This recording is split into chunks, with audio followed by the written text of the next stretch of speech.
The old man is finally gone, having lived so long for nothing. Now he can collect his life insurance, right? I can finally be compensated for the misfortune of marrying you. Show me how much you're getting.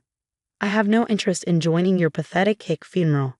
The words my husband spoke were not condolences, but outright insults directed at my father and me. To make matters worse, he tossed coins from his pocket at me, calling it his contribution to the gift of assistance. The once kind man who had given me that lucky dime and encouragement is nowhere to be seen. How did it all come to this? My vision was blurred by tears of rage and misery. Suddenly, a man appeared before me, playing a crucial role in what would come next. I was 35, working at a confectionery plant.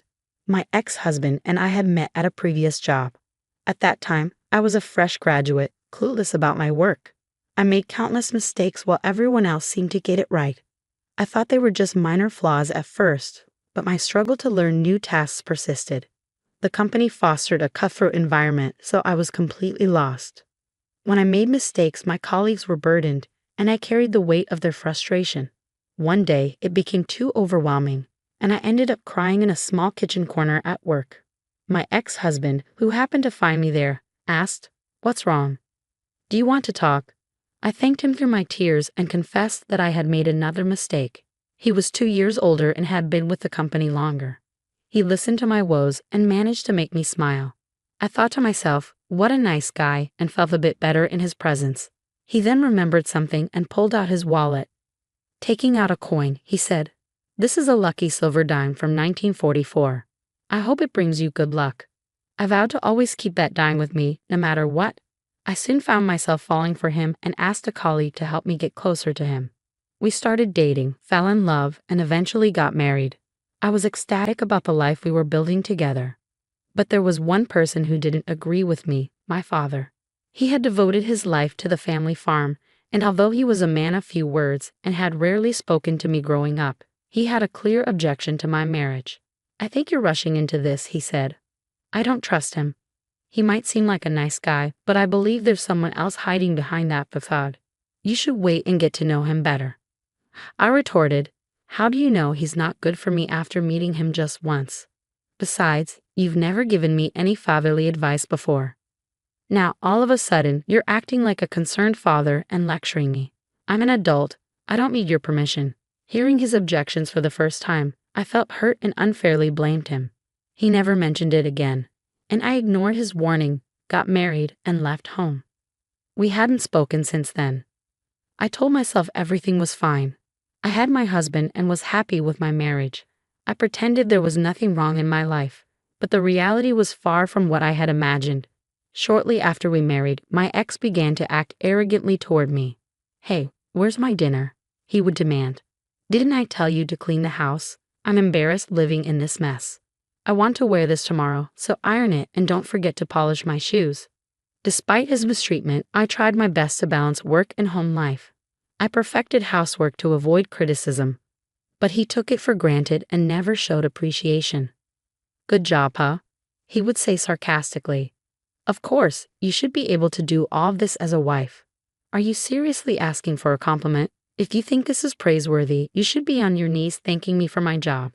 And now, with his promotion to manager, he used his position to demean me even more. "All your work proposals are lame and boring. It's clear you were born and raised in the backcountry. Your existence reeks of mud," he sneered. He didn't just degrade me, he also disrespected my family. I was growing increasingly fed up with him. He even mocked my hobby of sketching new dessert ideas, which I was passionate about. I spent a lot of time on it, but he dismissed my sketches as terrible designs and said I was wasting my time. His disdain escalated to criticizing my family and the products they sent us. "Send me T-bone instead," he sneered. "It's a shame your family is too poor to send anything of value." His venomous remarks were revolting. It was infuriating that he couldn't appreciate the kindness of others. I should have confronted him, but I disliked confrontation and couldn't stand up for myself. I was also terrified of being left without a place to go if he kicked me out. The fear of being lost kept me from arguing with him. He knew he had control over me, so his behavior worsened. One day, I cooked a white stew using milk from my family. As I anticipated, he viciously criticized it, saying, "Ew, it smells rancid and reeks of poverty." I can't eat poor people's food. I was prepared for his harsh comments and planned to shrug them off. But this time, he crossed a line. Before this stew stinks up the whole house with the odor of poverty, I'm throwing it out. I feel like I'm in jail being served such food. Seriously, you're the worst wife. He dumped the pot of stew into the trash. I finally lost my temper. How could you throw away the food I took time to make? You're disgusting for wasting perfectly good food like that. Instead of apologizing, he snapped back, blah blah blah. You're so dull, useless, and annoying. Who do you think you're talking to? I'm better than you. You're just a burden. I don't need you anymore. Then he revealed why he married me. I thought at 35, you'd have savings. You seemed out of the dating loop for so long. I just wanted your money and to use you like a robot. You wanted me anyway, so it was a win-win, right? His cruel revelation hit me hard. He had only married me to exploit my finances. We delayed the marriage to make you save more money. It was all part of my plan. My savings are almost gone because you've been splurging, but you never mentioned that your savings are almost gone. How's that my fault? It's your job to manage the finances, so you take responsibility. A penniless wife is worthless to me, lower than my farm animals.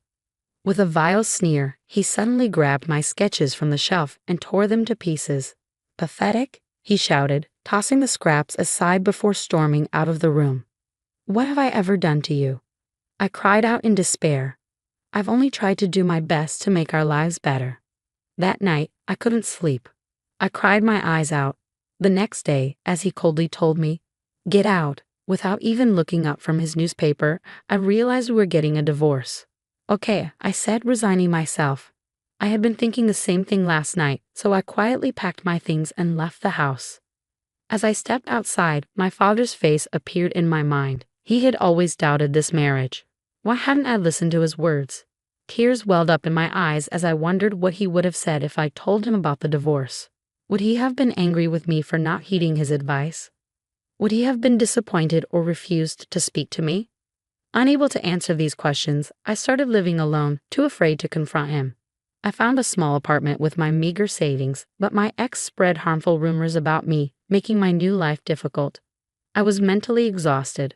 While scanning job ads online, I found a listing for a position at a bakery manufacturer, a job I had once dreamed of. Though I felt too old to change careers, I decided to give it a try.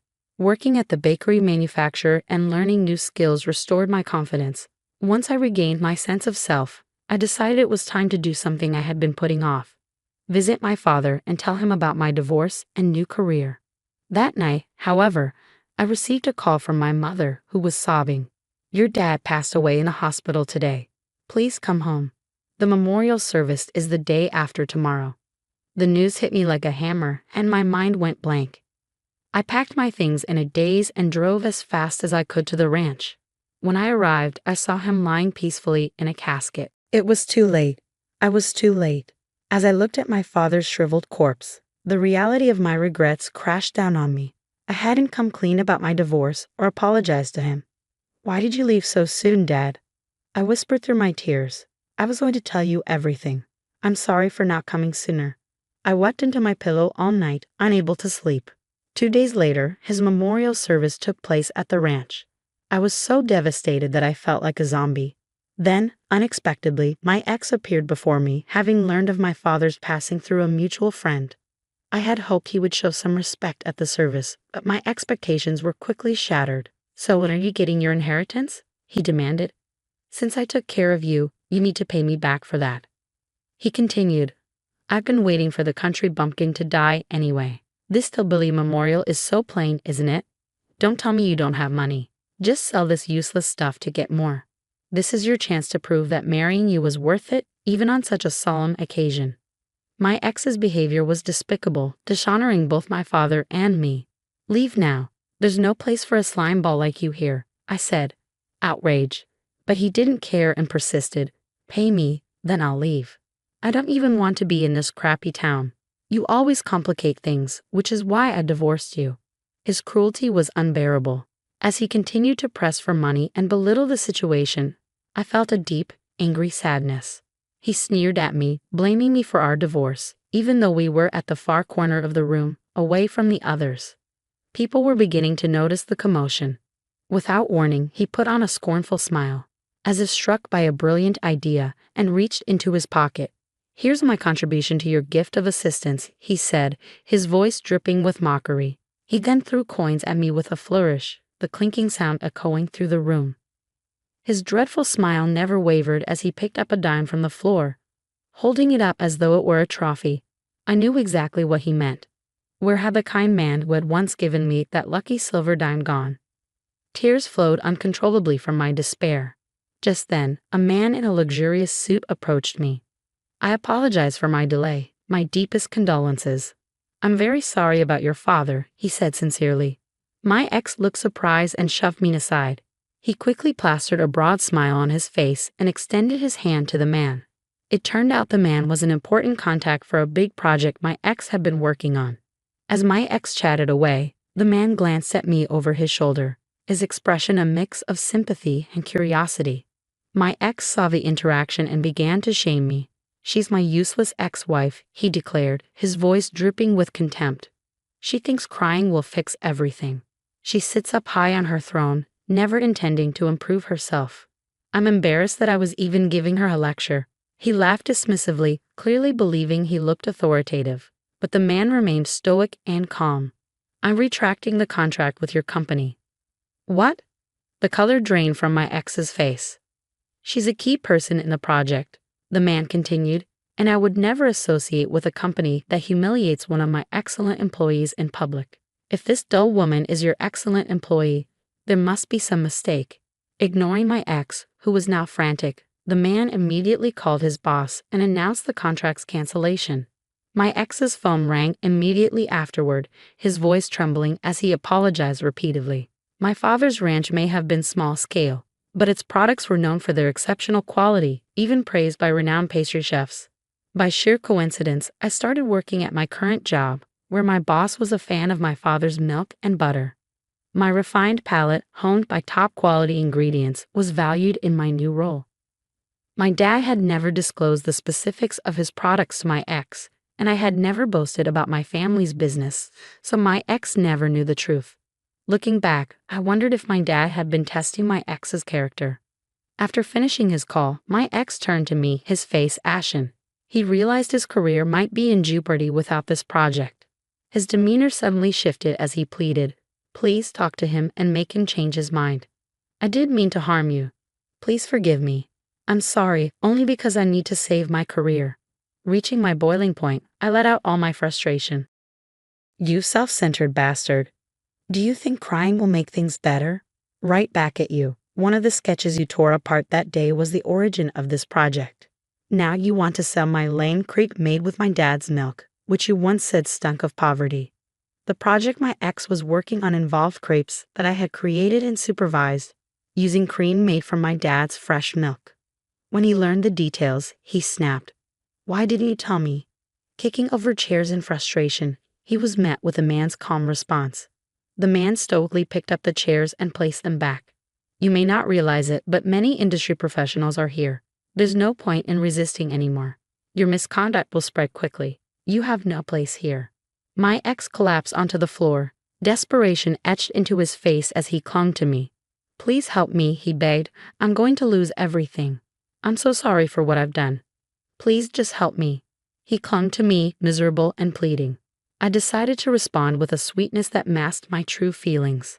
As he looked up at me with hopeful eyes, thinking he was saved, I took the lucky silver coin he had given me when we first met out of my purse. I lowered it to his eye level and then deliberately dropped it onto the floor. "You make your own luck," I said coldly. "Hope you understand that someday." He was stunned, frozen in place like a statue. Ironically, the tables had turned, and he began to whimper. "Be quiet," I snapped. "Stop disrupting the memorial. Aren't you ashamed of yourself? You're the lamest person here. Good riddance to bad luck." With nothing left to say or do, he fled the house, tail between his legs. A week after my father's funeral, news broke that my ex, who had been responsible for the project's failure, faced severe repercussions. He was reprimanded by his superiors, and when it was discovered he had embezzled the project budget, was fired and criminally charged. He was left exhausted and broken, his bad deeds catching up with him. He ended up living in a shabby apartment, alone. Meanwhile, my dad's friends and staff, who had inherited his commitment to quality, continued to uphold his legacy. They were expanding their business and maintaining the high standards he had set. The man who had canceled the project contacted me and shared that he had known my dad for many years. He recounted a conversation he'd had with my father after I was hired at his company. "Your daughter is putting a lot of effort into her work, even amidst her divorce," he said. "I want to support her as much as I can." Though he was aware of my divorce, he seemed relieved. "It's heartbreaking to know she was mistreated and that your family was disrespected. Knowing her, I worry that she pushed herself too hard. I'm ashamed I didn't reach out when she was suffering. I hope to see her thrive in her own happiness from now on. Please take care of her." Listening to these words, I couldn't stop crying. Discovering my father's true thoughts and how he cared for me filled me with overwhelming gratitude. Despite the struggles, I now felt hopeful about my future. "I'm sorry, Dad, for not being by your side in your last moments," I said to the sky. "There have been many struggles, but I'm better now. I'm living a full life, learning to be a patissier. I'm going to use all the products you cherished for so many years. Please watch over me from heaven. I love you so much." With my heart full of gratitude, I promised to keep working hard to become the patissier he believed I could be.